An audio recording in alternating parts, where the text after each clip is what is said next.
We're doing those kinds of crops. And it's interesting, in California, I think right now, coming from an almond background, what's really killing us is the water, right? Yeah. So we have a lot of waste due to water, where trees are, they're getting their crops set due to the rain coming out of the winter. And they're blossoming, they're spending money on the bees, they're pollinated, and then all of a sudden the water allotment to the farmer is not given to them. So they have no way of getting water to their trees for some people. I think at that point you see a lot of waste, right? A lot of them, that's what will end up happening is they will die, the tree will die at some point, and the nuts will also be dying, and they'll just drop to the ground, and then you're left with nuts that can't be consumed because they never fully mature. So I think that kind of goes along to what you're talking about with the waste aspect of it. Another amount of waste will come from the pests, where we have moths that will pretty much attack the almond with their larvae, and so you'll get what's called worm loss, and how do we deal with that? That one's a little easier because a lot of farmers, if you're non-organic, can use pesticides to deal with the worms and minimize the loss, and it works. It's fairly effective as far as that goes. But what if you want to do organic almonds? Well, organic is a little more difficult. Organic, you have to find the natural enemy of the moth. There are some tactics that even the non-organic farmers will use, which is the real problem comes when there are nuts that are not removed from the tree when you harvest. So we will either shake or have a crew come out and pull. So pulling is when you have a very long pole. That's just like you imagine. And you go out there and you see a nut that's still in the tree, you go knock it off the tree limb and you let it fall to the ground. And then as farmers, what we'll do is we'll blow those into like windrows in between the trees. We'll put them all in the row. We'll come back through with equipment and basically chip it, mulch it back up into the soil so that the moths can't get to it. That also will help prevent a lot of worm damage because the moths have nowhere to lay their larvae, right? So that's kind of important. I think what else? Does someone want to speak about the solution? What we had this is what they've done so far. Okay. So we looked into current solutions, and then we found like some sensors that can sense the amount of moisture in the soil, and things like temperature, and then it can tell the farmer what's wrong using the internet. So we're thinking of something that can like sense bugs and water and temperature all in one. Yeah, that would be good. And they have something like that, but it can't sense everything. It can only sense a few things, and it doesn't actually use internet. So we're thinking we can improve on that. But So how's the internet going to help you though? the Internet of Things allows anything to connect to the internet, and so it'll tell your phone or your. So basically, you're going to send a message to the farmer saying, "Hey, you've got not enough water, or your crop is drying up." Okay, I like that. And what about pests? How would you detect? Well, the semiochemicals, I think you call them, is what the plants let out when they're being attacked by bugs. So if we get something that can detect or react to those, we can. What chemicals you said? Semio, I'm not sure how to pronounce it, but it's like SEMIO chemicals. So I'm not sure of the spelling or the pronunciation either, but I know that the trees will emit, and they have their own defenses. It's even pretty amazing because if they sense that they're being attacked and falling over, they'll try to compensate for that as well and harden themselves to any attack.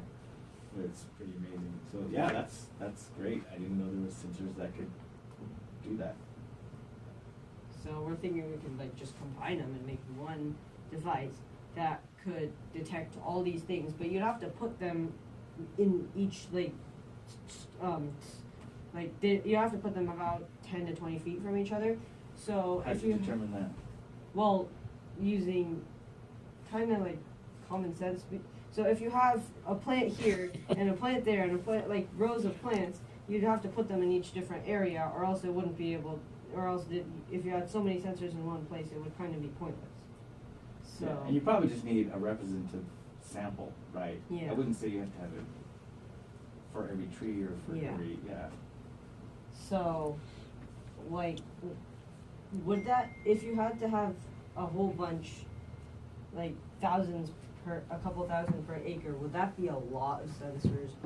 That would be a lot of sensors, yeah.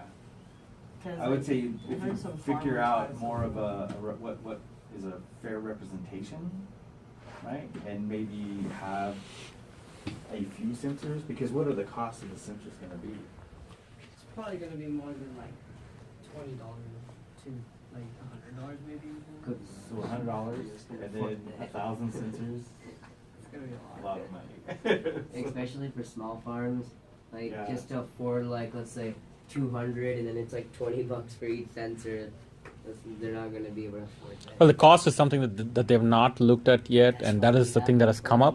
That's where I think I mean, You I know- looked at the moisture sensors, and they themselves are tricky because there's several different varieties, and they all have their limitations in accuracy, depending on whether the soil is more sandy versus containing more clay.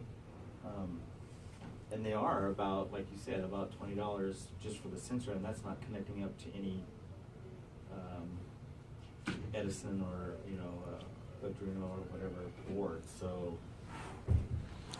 Well, the other thing is once they are currently at an early stage, the thought process is once they understand the problem, what kind of solutions may be needed, then they can research into maybe coming up with their own ideas of sensors so that they can reduce the cost at the end of the day. And also, how do you reduce the number of sensors needed for a given square area? Is kind of the other. Yeah, and like I was trying to get at a representative sample. I mean, you don't need, for trees, for example, you wouldn't need them at every tree, right? You just need something every few trees, I would say, depending on what it is you're trying to measure. From a water perspective, you could get away with, probably a couple hundred feet in between your sensors, right?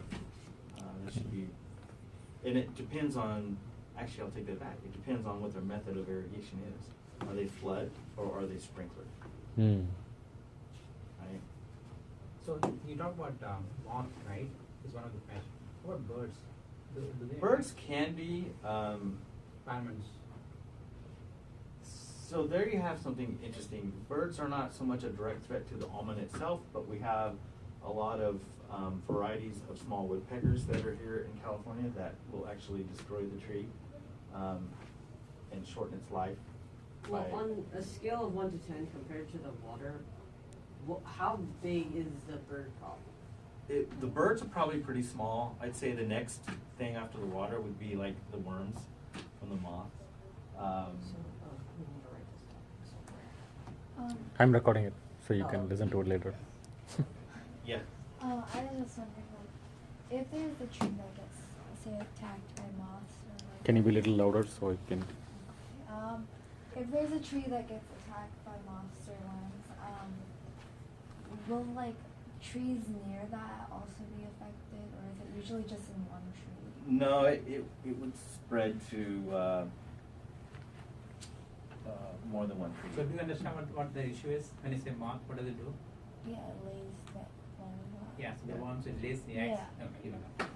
So they're going to be not isolated, right? They're going to be kind of spread out through a few trees here and a few trees there, I would say. Yeah. So like a sensor will. And they can multiply pretty fast, right? Yeah. Do some They of can. expand the solution. So sorry, I think she was. Did you have something else? Oh no, I was just like saying that so that you don't need like for even pests you don't even need like a sensor per tree. You just Right. put it instantly. Yeah. Yes. Do you think it'd be like effective if you have like basically like something that moves to like each like tree or plant, and it basically measures how much like water it needs or it needs to get. Do you think that That's like interesting. like I mean, they could like reduce the cost by having one Yeah, so that it's not would by be having one. mobile. Yeah, because Yeah. the biggest and it could be problem. programmed too. Yeah, kind of like a robot Yeah, robot. vacuum, right? Mhm. You- Yeah. Or you Like- could like put a bunch of No, like, wait. The biggest problem is, like, we're talking. Like, the biggest thing we're talking about right now is that. Yeah, you guys are thinking on the right track. Sorry, I just had a thought. Go ahead. Yeah. So it's hard to like if you want to distribute like one sensor farther, then that would be a more costly sensor. So it'd be a more stronger sensor. While if you wanted to distribute it only like to a few plants, it'd be a more cheaper sensor. While in place of that, we can just have like a little small like buggy that can like is programmed to move and keep like sensing different things in a plant and then sending it to the farmer like using IoT so that the farmer Yeah. can see what these crops Yeah. need. You know what's interesting is beyond the moss, there are other organisms that will attack the tree itself, and they usually can reveal themselves by, if you look at a tree, it looks like it's not quite that healthy. You know what I mean? If you see a healthy tree, it's really green leaves and it's pretty clean and it looks good. But a sick tree will start to look sickly, and by that I mean the leaves will turn yellow, brown. They'll start to drop a lot of leaves, right? So I just, when you guys are saying something about one thing and moving it around, it's like, wow, you could easily have a camera to detect something like that and notify the farmer. Because these things aren't necessarily that time sensitive either, so it's not like you can see that over time, where if you have a picture that you took a week ago and then a picture of something a week later and compare it and just look at the difference between the trees, you see a significant change. and that way like the farmer can save much more time instead of going out to like look for each tree. Well, for me, it would be useful because I'm here working every day, right? So, that's something that's really would be useful. For like big farm, like people that own big farms, like it's hard for them to like check is. every single crop there. So it'd be helpful to them too. Yeah. And they're relying on the days that there are people out there in those crops and fields. It's not necessarily the farmer, it's somebody's hired to go do a specific task. They're not so inclined to come back and say, hey, by the way, I saw that your crop looked kind of low, something's wrong with it. And it's also more That's a good accurate point. when you have a sensor.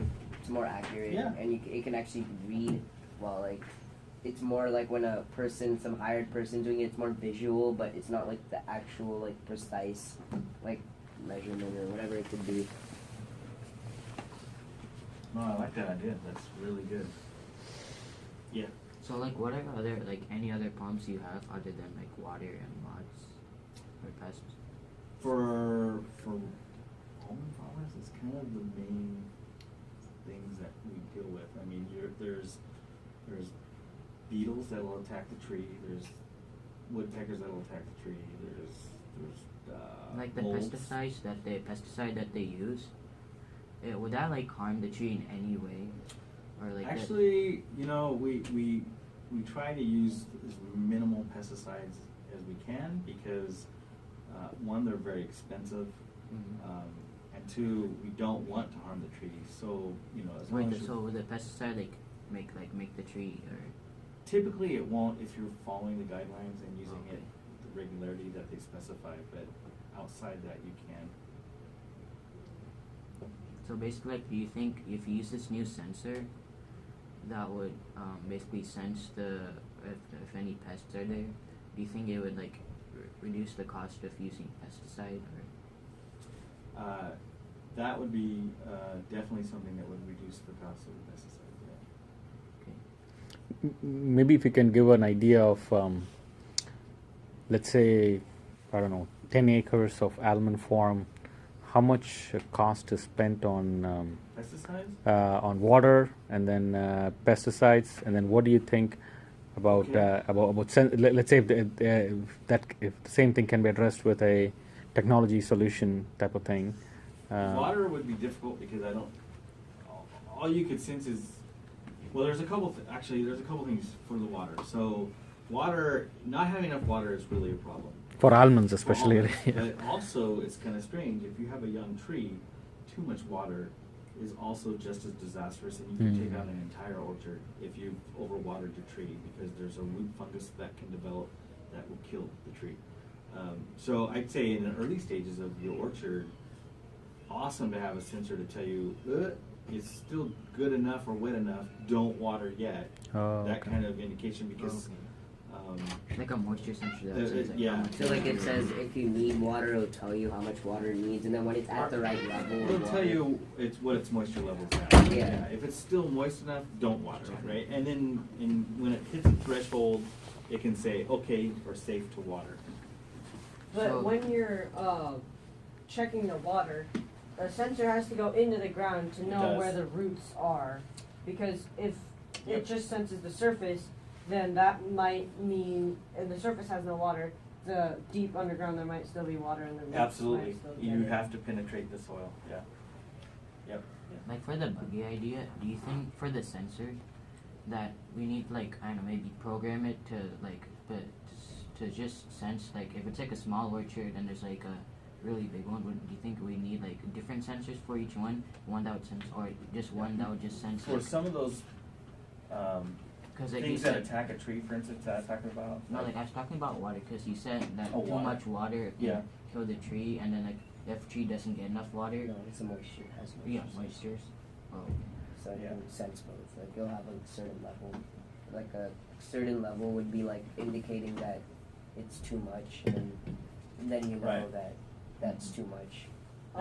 If we had that buggy, do you think a drone would work better so it could see the top of the tree, or like what angle would be like the most, Wait, how would it go on the top of the tree? like a drone? Actually, Flying. They have flying drones. But I think it'd be more They're effective if it's on the commercial. ground. Benji. it's not a bad idea, but I don't think it's necessarily a requirement for the molds and stuff that can attack an almond tree. You can actually see from the bottom side of the leaf, typically, so you wouldn't have to see it from the top side. So looking up, you could see it. So your buggy's still good So the best angle would be looking straight up. at an angle probably to the tree, depending on the canopy of the tree. You know how wide it is. So like for the you guys are using moisture sensors like right now? Oh, no. Oh no, you guys are. You at work like are you guys using any sensors or? How much? How much has? I mean, but we have heard that it's kind of getting some attention and Ag things is like that. Very slow, but they're starting to adopt a lot. In fact, Some of the Intel, technology. one of the areas where they got this is also, I shared with them, I don't know, there was in DDTC in August. Yeah. Doug Davis had given a presentation. Davis is really active and proactive about doing that type of research and the benefits from it, Yeah, but making it out to the actual farmer yeah, is a longer delay. yeah, okay. Right? It's Okay. and the reason is some of the farmers are running on a budget, so they don't have thousands of dollars to go spend on these types of technologies, right? No, but I think, in terms of cost, like one of the things that I was telling them is, you could, once you figure out something, if there is value that the farmer sees, and then let's say using less water and same crop production because you're monitoring it more regularly, maybe you can also potentially get subsidies from the government. There are other avenues There absolutely are. to look at some of these things, right? Because that's kind of what I was encouraging them to do. Right, So yeah. potentially. That's also a problem. Farmers are starting to get cutted on how much funding they get and stuff, like subsidies or minimizing and things I like don't that. get Yeah. Not from California. Not from California, that's all I went on. But water usage is critical, and I think because here's one area where water became very expensive. Very expensive. I mean, if I'm looking at water,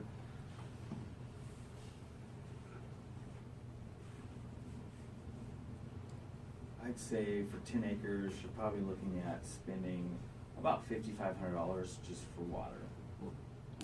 That's Wow. watering regularly. Yeah, that would be watering. So for almonds, typically you'll water every 21 days to 28 days, depending on how sandy or clay heavy the soil is. And how would you keep track of when it's too sandy or how much soil there is? Like, would you have to go outside and actually like check? That's what, yeah, most of us do that. Yeah, we'll just go out and look and dig up something and see. Wait, so like as you were like just dropping the whole like the idea for now, as you were like harvesting, did you ever like think about something like, oh, what if that was there, something when you were like harvesting, ever like encountering like you're like, oh, if they had something that would help this, or never really had that? Like, did you ever have like a big problem you keep encountering when you like doing your harvesting and stuff? For harvest, not from a pest perspective or when you harvest, the most problems that you have are getting the what you're harvesting clean. In other words, get the dirt out, get the sticks out, get the leaves out, the grass, anything that's in there. I think one thing you folks did not talk about is typical data on how much waste he sees today. I mean, do you have any general idea on, like, let's say on your farms, based on your experience so far?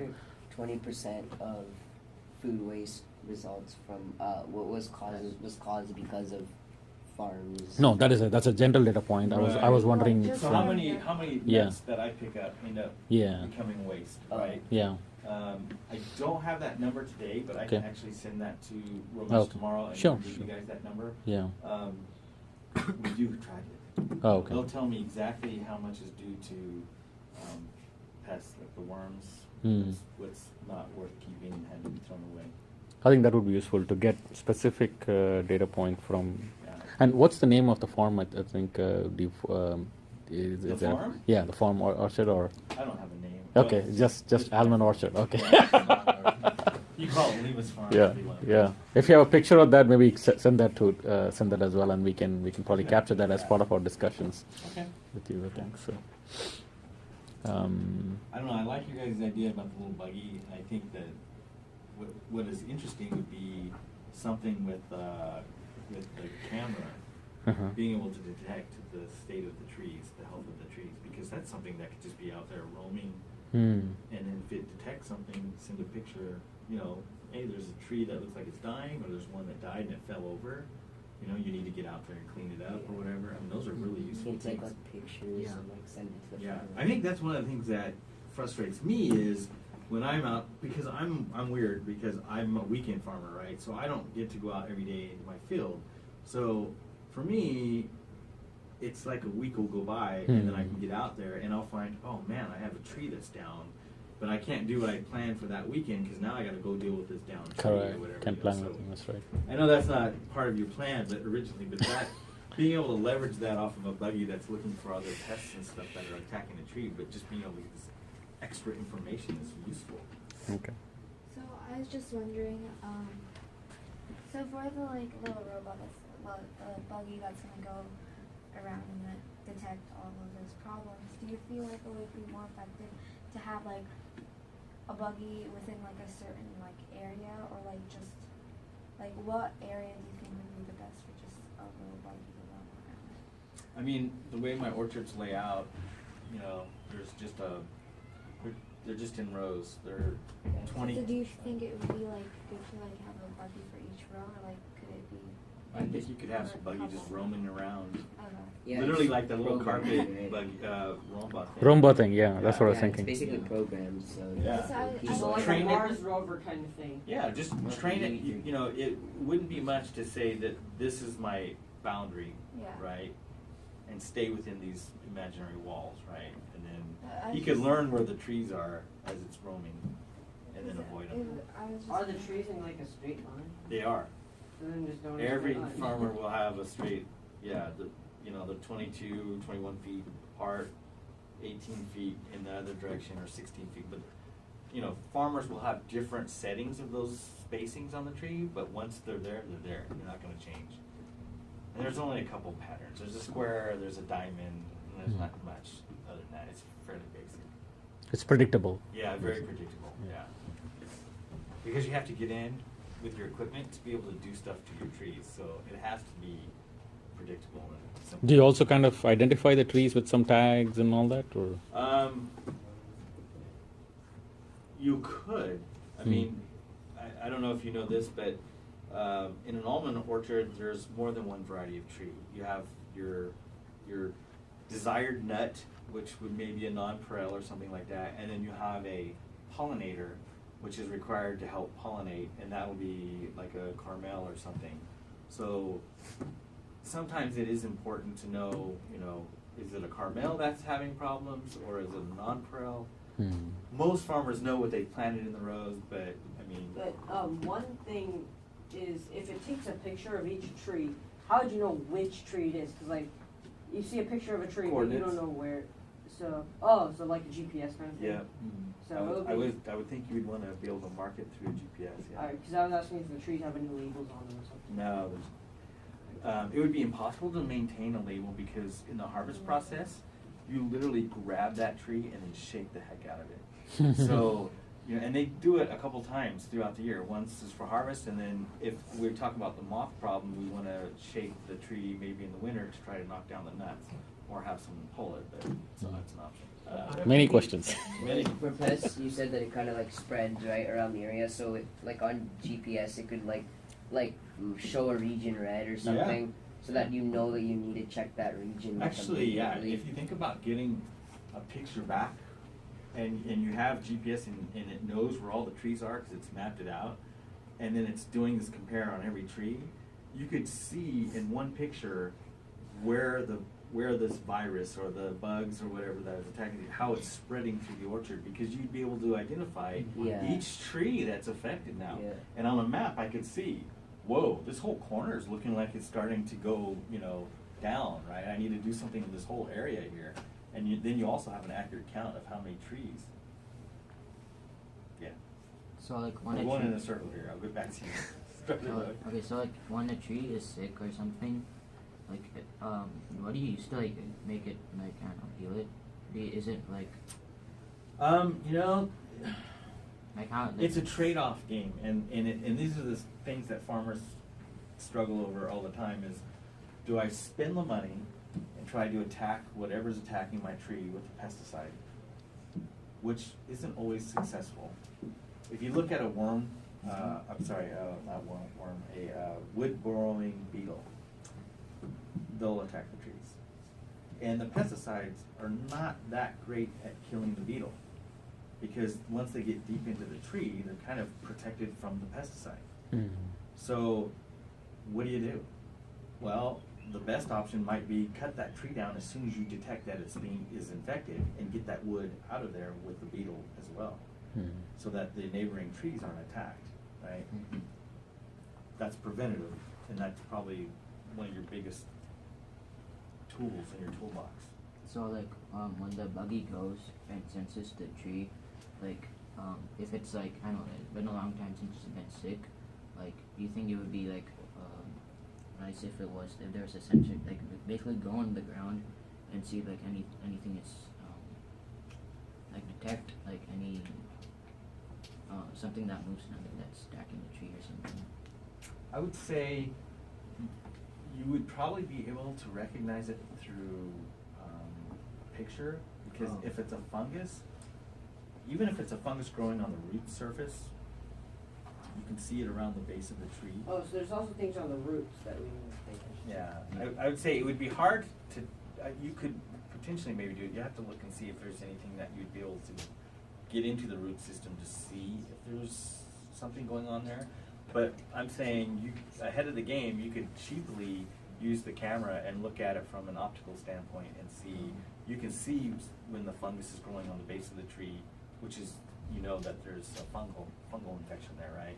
You can see it on the leaves, you can see it on the tree itself. You can see if there's like I talked about the wood burrowing beetle, you can see when a tree's being attacked, because the tree will secrete the sap, which is, something that you see all the time on trees, right? And it's noticeable, and it's in a pattern. You'll see it as it's climbing up the tree. The tree's got all this sap on it, and it's trying to protect itself against the beetle. Usually not successfully, but it's trying. Yes. What are your thoughts on how sensible a small robot would really be? Like, imagine there being a rock and suddenly it would trip over the rock. So then you would have to go throughout your farm trying to look for the robot to pick it back up and let it go on its way again.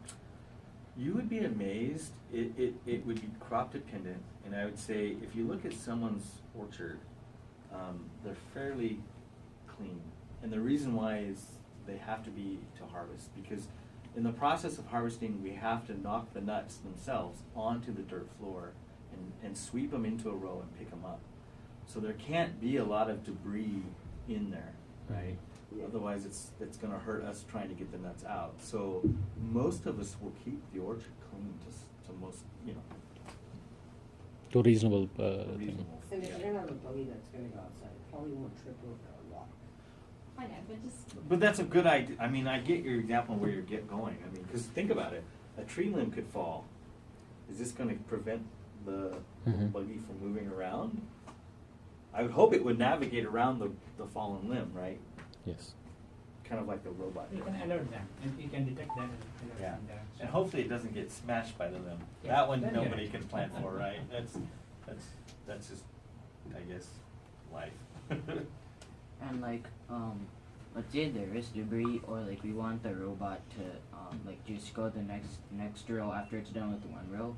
Do you think it would be good if you like put treads on it, so it basically go on the treads, and then you keep going on the treads until it's all finished sensing? Do you think it would be good to do that, or do you think? What do you mean by the treads? Like let's say there's like, you know how there's train tracks, maybe something that goes on it, just keep going on the treads until. That sounds like that would impede me from harvesting. Because I got to be able to blow the nuts out, and honestly, if there's a down tree, I may have to cut in between the rows of the tree. So if and you'll actually, there's something interesting about that. So these are my tree plantings, and I'm on a square pattern.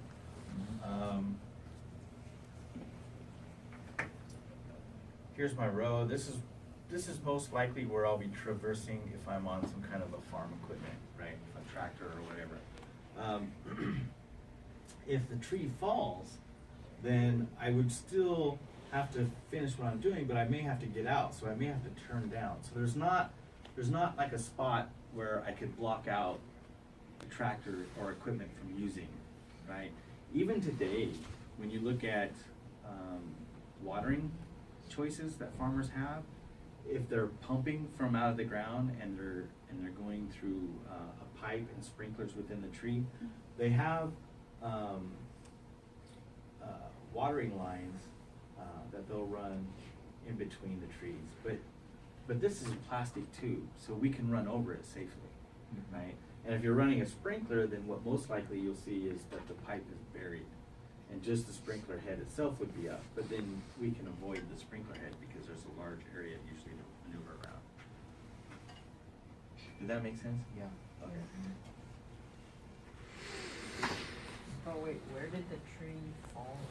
I mean, the tree can fall in any direction, right? Yeah, so if the tree falls, Yeah, I was saying if the tree fell and blocked my path here, I'd have to be able to get out, um, right? So I can't say this is a no equipment zone and put the track down for the sensor because I Because have to so cross the it. gaps between the trees always have to be large enough for the tractor or whatever equipment.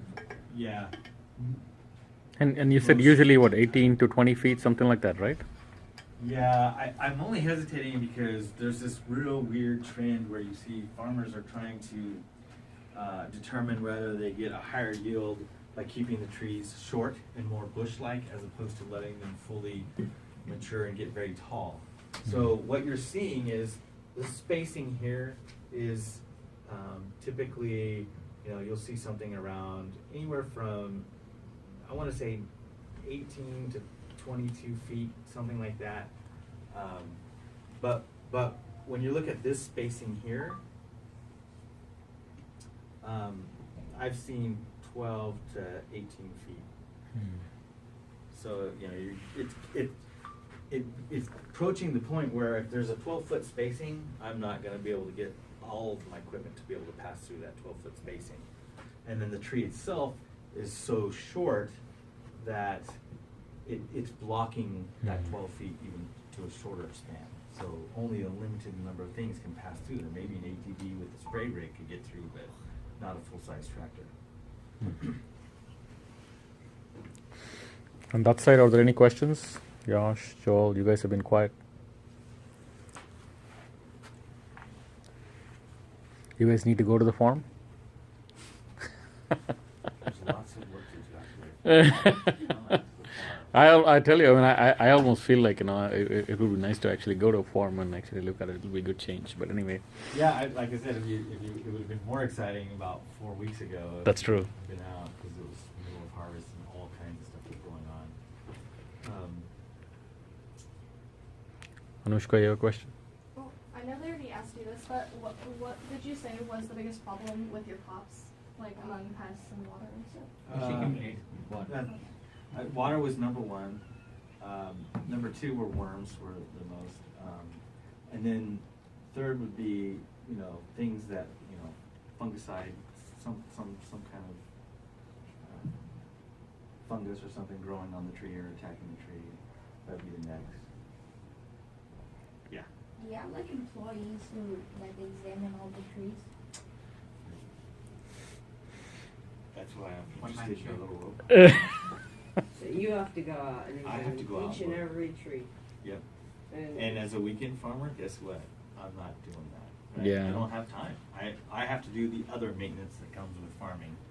So at best, if I'm mowing the weeds down, knocking the weeds down with a mower, I can kind of quickly scan the trees as I'm driving through the orchard, you know, but that's not very often either. so you're the only person working on this giant farm that you have? I am subsidizing my son who's going to college. He also will work for me for an hourly wage. Yeah, I have him out there too, but it's tough because he's also busy with school and stuff. So between us, you know, it's not very much coverage. About how much time do you spend a week at the farm? I will spend Saturday morning, probably from 7 a.m. to Sunday, sometimes midnight, Wow. working in the fields. About how much do you have, or how much trees do you have? I have about 3,800 trees on the 40 acres. So that's a lot.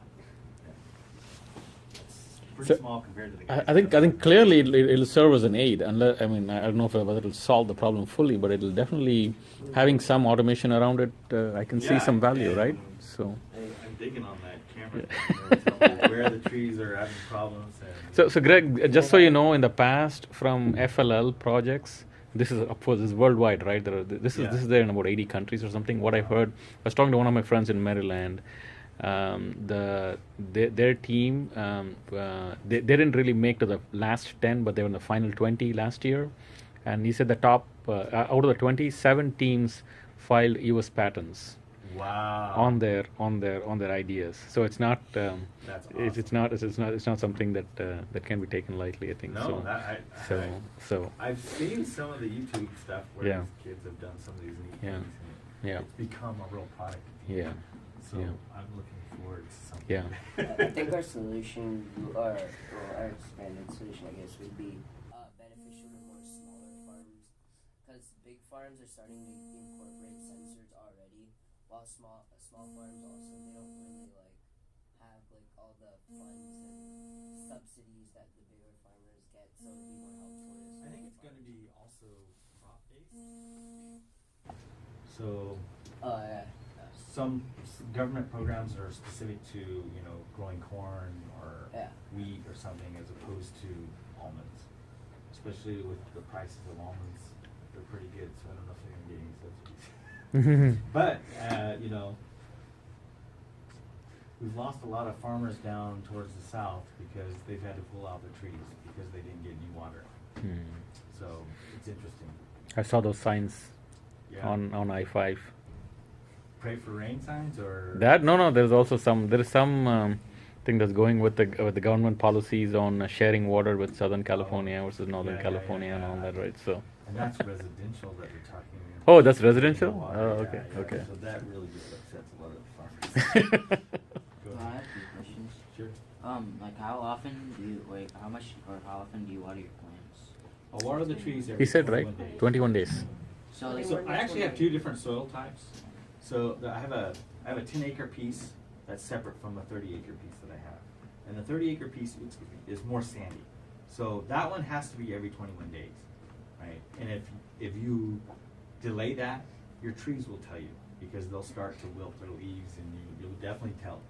If you look at the other piece, it's kind of a mixture of that, but I'll hold out and I will water every 28 days there. I have some areas that are really clay heavy, and so the water just sits. So the trees, that soil stays wet for a long time. Okay, and then like let's say if it rains, like how much water would like the Well, once the tree goes dormant, which happens right now, we don't water anymore. In fact, the districts that we buy the water from will cut off the water. They cut off the water in the beginning of October. So, How do you tell that the tree is gone dormant? Like, do some trees go dormant? they'll start to drop their leaves, right? They'll drop their leaves.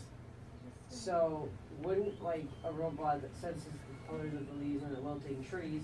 You would have to comprehend that, right? That the tree is actually going dormant and not being attacked by a predator or anything, right? Yes. On your farm, do you have sprinklers to water? This year, I actually put down a well and have it's not sprinklers, it's just a black plastic tube that has holes every 30 inches. So I do have a well as a backup, because our water supply got cut off this year to less than half than what I got last year. So the options for someone like me is to find somebody who can't get enough water to maybe grow corn or some other crop that's more water intensive. So what they'll do is they'll sell their water allotment out to somebody like myself to make up the difference. That was really hard to do this year, and it's very expensive. So that forced me to go put a well in, and now I'm set up, so next year comes around, I can pump water out of the ground, or I could use the district water. Hopefully it'll rain. Yes. And we But get if back to it normal. does rain, how do you control the water that comes If it rains, there's nothing you can do.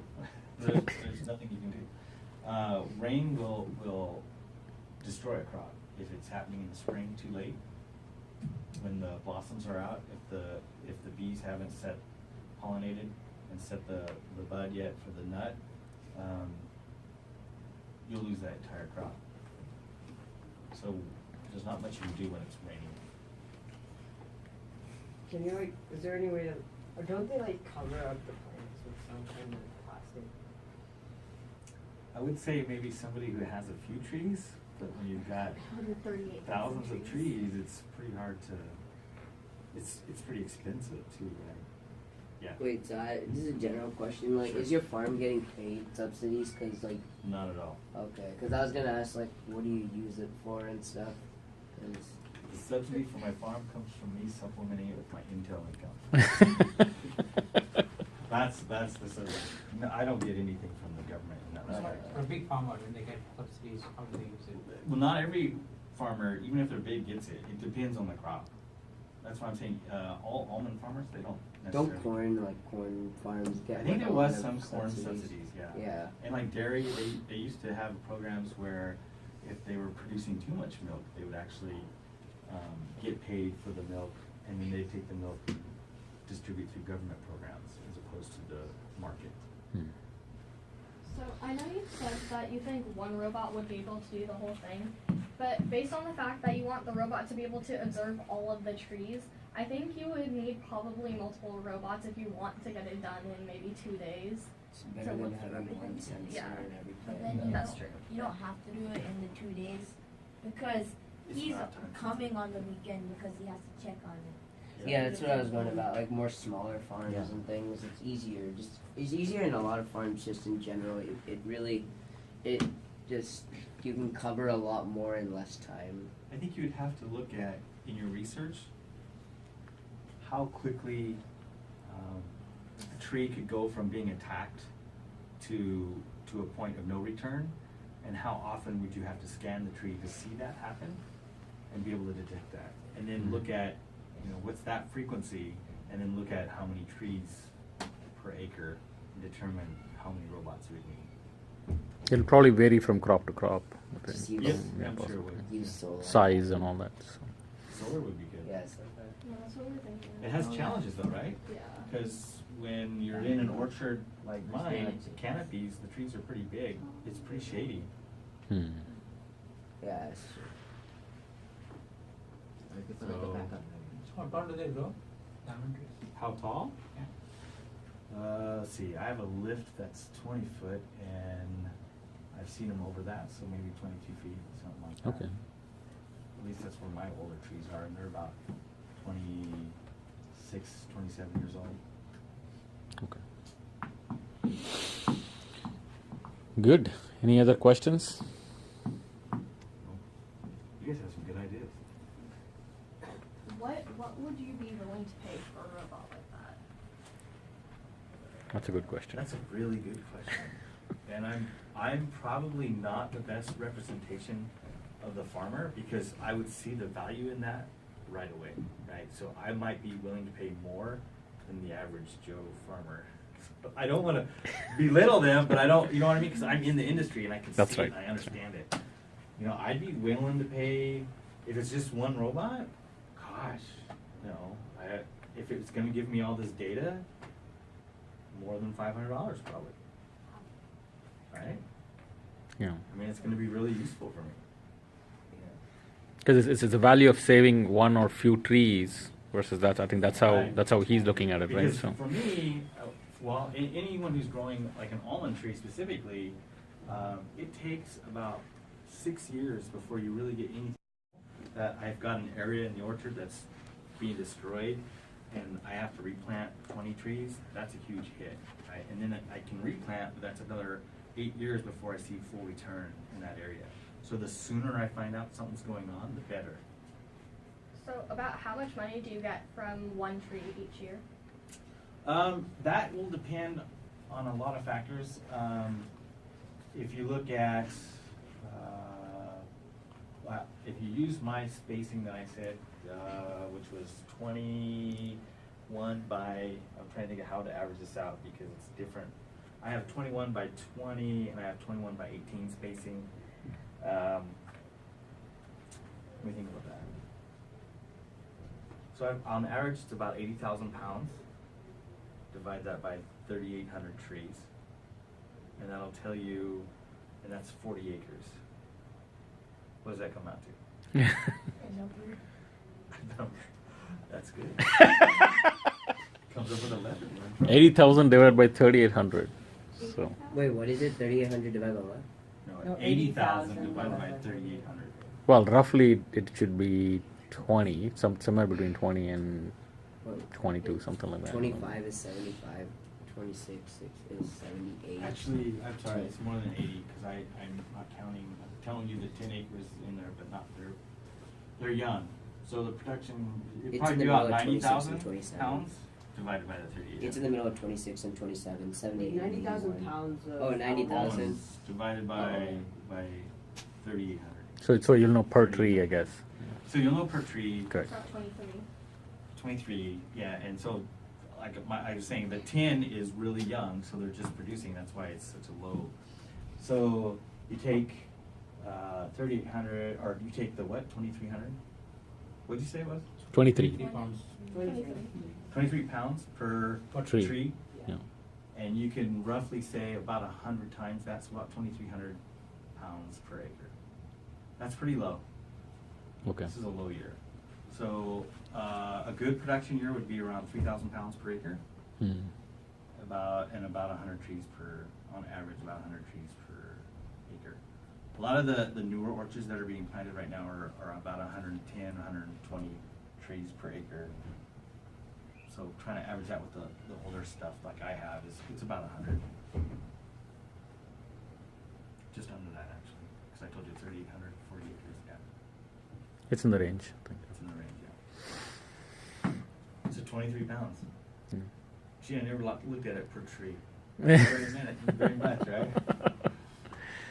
Yeah, so saving one tree is definitely valuable, right? Even Yeah, one and- tree. And when you get something infecting the area, It's not just one tree. Yeah, that's the other thing. Someone like me wouldn't notice it until several trees are already infected, and then it's a problem. Then I have to go deal with it. And if you don't deal with it, your neighbors will sue you, right? That's an interesting point. You can get into some very interesting discussions with your neighbor. Yes. Wait, really? Yeah. So if your Right, farm- because they're having to now spin pesticides to deal with infections or whatever coming from your orchard, right?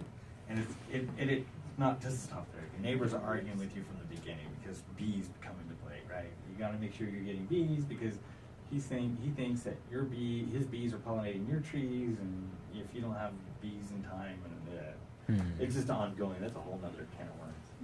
So Yeah. do you how do you influence in any way for the bees to come to your farm on time? No, all you can do is we lease bees, and so they'll the bees. That's another big expense for almond farmers. It's very profitable for beekeepers right now because the premiums are really high. California consumes the majority of bees in the United States. I mean, through Colorado. I mean, you name it. If they got bees, they come to California during the season. So all you can do is you can place the bees within your orchard, but you can't control the bees. Where they're going. Where he's going to fly. So he's going to go wherever he's going to go. And your neighbors will remind you that they need bees, that you need to get your bees in time. I've had those discussions. So if you lease bees, how do you get them back? It seems like a weird thing, right? So, bees are interesting. So bees will stay within their hive as long as you've relocated their hive more than a mile away from where they were originally. So what they'll do is they'll come in at night and drop the bees off, and the bees will wake up and they're like, oh hey, I'm in a new spot, right? I don't recognize anything. There's no indicators that this is close to my old home or anything like that. So they'll stay to the hive. And we'll keep the bees for about a month, and then they'll come back at night and take the bees again. The reason why they do that at night is because bees will return into the hive on the evening, right? Because they're not working.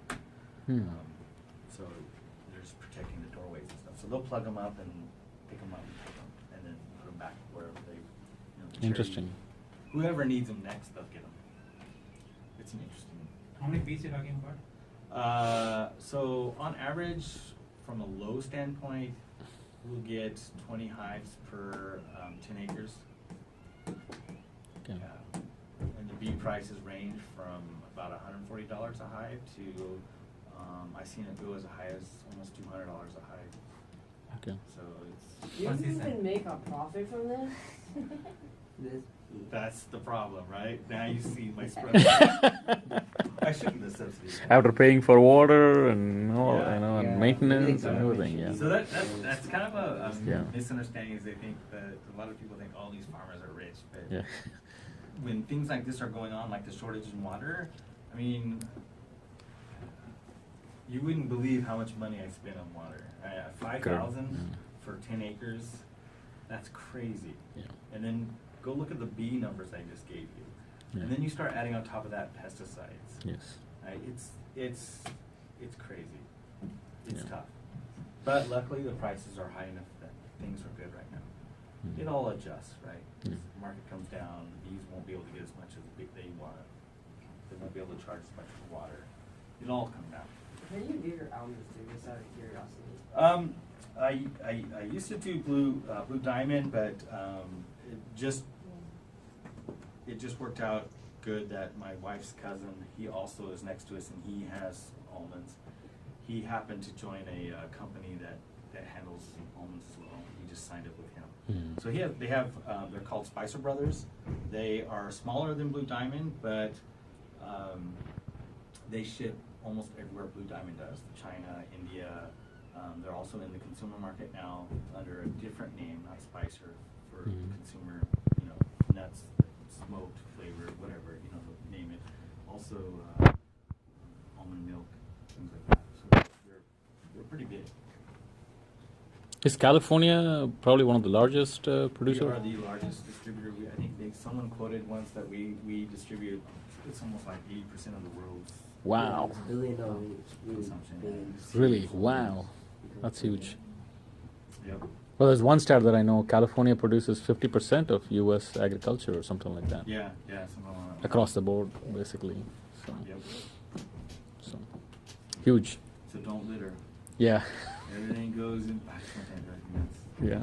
litter in the orchard, man. Oh, really? Okay. Yeah. I mean, you talk about trash.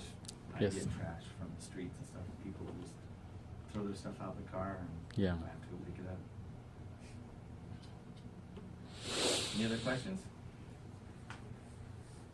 That was good. Very good. So, if they have anything else, maybe I or Ramesh will send a Absolutely. mail You guys and. have my name, right? You Yes, can send me yes, an email. yes. I'll go look and see what the waste is. Yes. And I'll give you those numbers. Correct. I honestly normally look at that and would That's know. right. But for some reason this year I didn't Correct. look at the numbers, Okay. so I have no idea. I just did too I think busy. it'll be good since since I think they're going to mention Yeah, that we talked to absolutely. you. Give you a real Yeah, world that's right. example Exactly. of I think that'll be what useful the loss is. for them to know. Can you picture and take with him? Yeah, sure. Let me Yeah, just. and